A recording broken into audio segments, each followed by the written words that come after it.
अस्सलाम वालेकुम जी, लंदन से गुड आफ्टरनून। कैसे हैं आप? खैरियत से हैं? तो फिर आज यौम तकबीर है 28 मई, और ये पाकिस्तान ने जब एटमी धमाके किए थे, ये उसकी आज सालगिरह है। यौम तकबीर उसी एतबार से नाम है, और एटमी प्रोग्राम की धमाके हैं जो आज के दिन हुए थे। तो हम तो यौम तकबीर और वो एटमी धमाकों को याद कर रहे थे कि आज ही की तारीख में इमरान खान की सियासत में धमाका हो गया और इमरान खान की सियासत में जो धमाका हुआ है एटमी धमाका है, और वो तो कमाल हो गया। कैसे हुआ? मलक रियाज और आसिफ अली जरदारी की एक ऑडियो टेप सामने आ गई है, लीक हो गई है, और मलक रियाज जो हैं वो आसिफ अली जरदारी से कुछ कह रहे हैं इमरान खान के बारे में। क्या कह रहे हैं आपने ऑडियो सुन ली है? नहीं सुनी है तो यहाँ सुन लीजिए, दोबारा सुन लीजिए। हेलो, अस्सलाम वालेकुम सर। वालेकुम सलाम। खैरियत? सर बस मैंने बताना था, मैंने पहले भी आपको बताया था कि उधर से मैंने कहा था कोई बात है मैंने करनी है, आपने कहा था बात नहीं करेंगे। तो मैंने बताना था कि सिर्फ इन्फॉर्मेशन देनी थी आपकी कि खान की तरफ से बड़े मुझे मैसेज थे कि जी हमारा पैचअप करा दें आपके साथ ना। आज तो उसने बहुत ही किए हैं मुझे मैसेज। अभी पॉसिबल है ना? नहीं ठीक है, मैं सिर्फ आपकी नज़र में गुजार दूँ। तो ये आपने ऑडियो सुन ली। अच्छा, अब इसका मतलब ये है कि वो इमरान खान, अब आप देखें किस कदर झूठा सियासतदान, कितना, यानी देखिए सियासत, मैं एक बात की वजाहत कर दूं, दुनिया भर में सियासत जो होती है उसमें आप, जाहिर है कि ये करना होता है कि आपने सच्चाइयाँ जो हैं वो आधी बयान कर दी, अच्छा अधूरी बयान कर दी, एक ख़ास एंगल पर रख के बातों को बयान कर दिया, झूठ भी शामिल कर दिया। ये सब होता है, सियासत जाहिर है होता है। ये तबलीग नहीं है किसी मज़हब की, ये दुनिया से मुतल्लिक कारोबार सियासत है और दुनिया से इसका ताल्लुक है। तो ज़ाहिर है कि ये दुनिया इंसान ही होते हैं ना, और ये बहुत ज़्यादा, यानी कोई मजहबी सियासत तो नहीं हर जगह होती।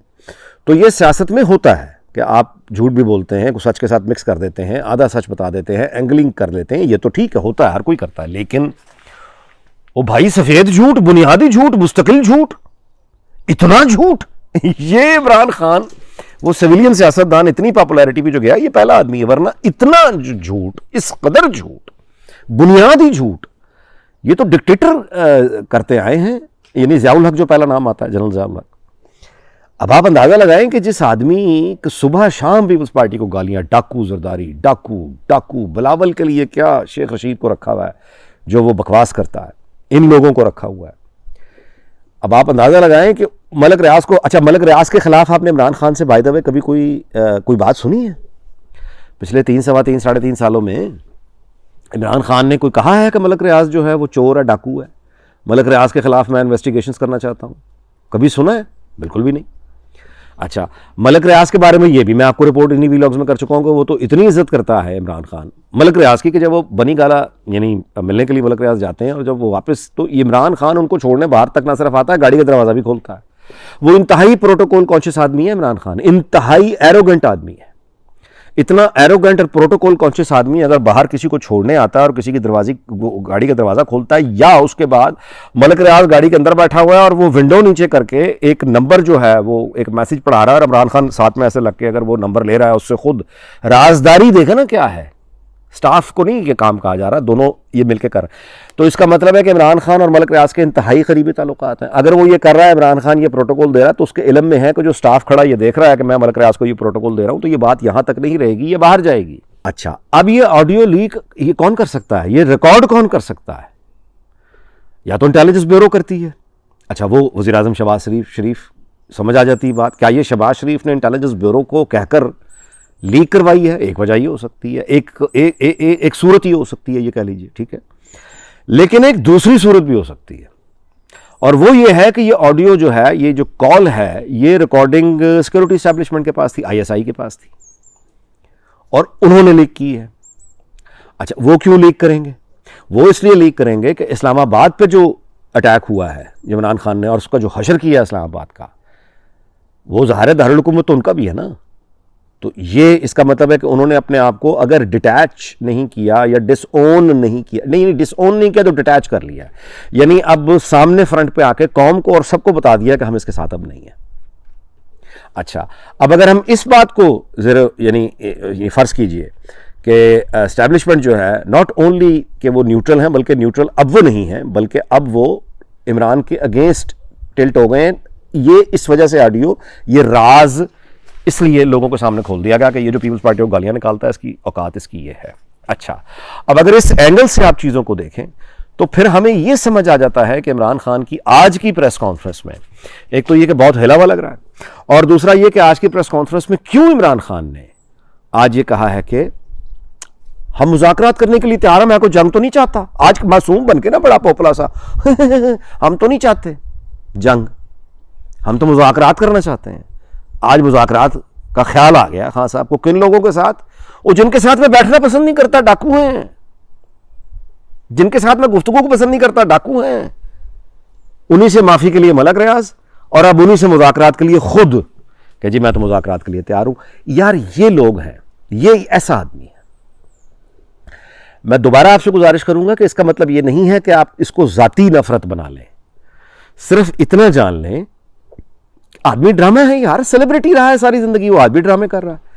अब इसका अंदाजा, इसका जो इम्पैक्ट है वो ये है कि जितनी नफरत का कारोबार इमरान खान ने किया, उस नफरत के कारोबार की वजह से कई पीपल्स पार्टी और पीटीआई के लोगों की, दोस्तों की दोस्तियां टूटी होंगी, खानदानों में तलखियां आ गई होंगी, घरानों में तलखियां आ गई होंगी। नीचे लोग लड़ रहे हैं पागलों की तरह, ऊपर उनका ये लीडर मसीहा वो अपनी ही माफी पैचअप के लिए मलक रियाज को फोन कर रहा है। अब कहां गई दिलेरी?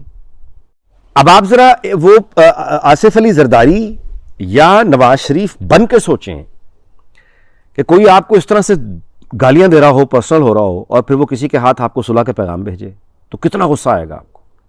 ये तो आसिफ अली जरदारी की और मलक रियाज की ऑडियो टेप सामने आ गई ना। दूसरी जानिब आपने देखा कि जिस दिन ये इस्लामाबाद पे इसने अटैक किया, उस दिन भी स्पीकर हाउस में बैठा ये एहसन इकबाल से और मुस्लिम लीग नून के लोगों से, अयाज सादिक से मुज़ाकरात कर रहा था। एक जानिब अयाज सादिक को कहलवाया जाता है कि नवाज शरीफ से माफ़ी दिलवा दो, हमें वापसी का रास्ता दे दो, हमारे साथ कोई ना कोई फेस सेविंग का हमें तरीका बताओ, और दूसरी तरफ से मलक रियाज से कहा जाता है कि आसिफ अली जरदारी से पैचअप करा दो। उस तरफ नवाज शरीफ की मिलते हैं, इस तरफ आसिफ अली जरदारी से मिलते हैं। दोनों को गालियां एक ही वक्त में देनी है, दोनों से पैचअप की बातें भी करनी है। पहले कहना मैं छोड़ता नहीं किसी को, ना मैं छोड़ूंगा किसी को, मैं अकेला मैं अकेला मैं अकेला। अब यह कहना है कि मैं कोई जंग तो नहीं चाहता, मैं तो मुज़ाकरात चाहता हूं। तो इस रवैये का मतलब ये, अब क्या कहा जाए, इस सूरत हाल को क्या कहा जाए? सो इसका मतलब है हकीकत को वैसे ही देखना चाहिए जैसी वो है, इसमें अपनी ख्वाहिशों को, रोमांस को शामिल नहीं करना चाहिए। अब ये जो गंडापुर है, इसका बंदा इमरान खान का बंदा है, ठीक है, इसका ये ट्वीट देखें। ये आदमी, आप मुझे बताएं कि ये आदमी इस काबिल है कि ये आदमी सियासत में हो, इसको हुकूमत का कोई, यानी पाकिस्तान, अगर आप कहते हैं कि आपका वाकई आपको मोहब्बत है पाकिस्तान से, तो अपने मुल्क के जो कौमी निशान हैं, अपने मुल्क के जो सरकारी यानी जो इमारतें हैं, गाड़ी है, झंडा है, ये इस तरह के लोग, ये गंडापुर जैसे लोग आपके वफाकी काबीना में हो, हुकूमत हो, ये आदमी जो मतलब है कि आपने मतलब है उसको मतलब गालन गलोच कर रहा है, सीधी बात है, राना सल्लल्लाहु गालियां दे रहा है। अब इसके ये जो गालियां जिस कैफियत में इसने दी हैं उसके बारे में लोगों ने ज़ाहिर है ये तबसरा किया हुआ है ना, इसी अकाउंट के नीचे तस्वीर लगाई हुई है, ज़ाहिर है कि शराब की बोतल के साथ गंडापुर साहब बैठे हैं, होश में था ही नहीं। मुमकिन है उसने, मुमकिन है, मैं ये नहीं कह रहा कि उसने ऐसा किया है, मैं ये कह रहा हूं, लेकिन जिस तरह की वो गालियां लेकर डायरेक्ट इसने इंटीरियर मिनिस्टर को, राना सनाउल्लाह को, यार तुम्हारा कोई जाती मसला है इन लोगों पे, यानी राना सनाउल्लाह पे तो तुमने झूठा तुमने खुद गंडापुर, तुमने और तुम्हारे साथ तुमने एक आदमी वर्दी में बिठाया, इदारों के वकार पर तुमने सवालिया निशान लगाए, एक आदमी को वर्दी में बिठा के फौज की साथ गंडापुर तुमने बिठाया और तुमने हेरोइन डाली। वो एंटी नारकोटिक्स का जो वो एक वर्दी में बंदा बैठा था, साथ में ये गंडापुर था, और उस पर नाजायज हेरोइन डलवा दी। हेरोइन का कितना भयानक मनशियात का ड्रग्स का केस होता है, वो राना सनाउल्लाह पे डाल दिया। आज अभी उसने पकड़ा भी नहीं, कोई प्रेस कॉन्फ्रेंस भी नहीं की, उसने तो कुछ किया ही नहीं, अभी एफआईआर ही दर्ज हुई है ना। तो ये गालम गलोच सारी दुनिया के सामने वो दे रहा है कि गालम गलोच मैं तुझे देख लूंगा। गालियां देखें कैसी लिखी हैं इसने। ये होश में आया होगा जब अगले दिन ये करने के बाद ये राना सनाउल्लाह से इसी तरह माफिया मांगेगा। तो ये जाली पहलवान, ये जो है ना, हम नॉवेल्स और ये फिक्शनल मूवीज के बैटमैन और सुपरमैन के रोमांस जिनको हम इंसानों में देखना चाहते हैं, किसी के अंदर मसीहा ढूंढते हैं, किसी के अंदर यानी कोई अल्लाह माफ़ करे ये सुपरमैन ढूंढते हैं, और फिर अपने जहन में मान लेते हैं और अपने जो हमारे इर्द गिर्द के लोग हैं उनसे लड़ना मरना शुरू कर देते हैं। ऐसे लोगों के लिए, इनके लिए तो मेरा ये ख्याल है कि बस अब मैं क्या कहूँ, मैं बस यहीं वीलॉग ख़त्म करता हूँ। चलिए बस ठीक है, अल्लाह ताला पाकिस्तान को, उसके हमसायों को, सारी दुनिया को, जापान से लेकर वेनेजुएला तक आबाद रखे। अब अगली वीलॉग में मुलाकात होगी, अपना ख्याल रखिएगा। अल्लाह हाफ़िज़।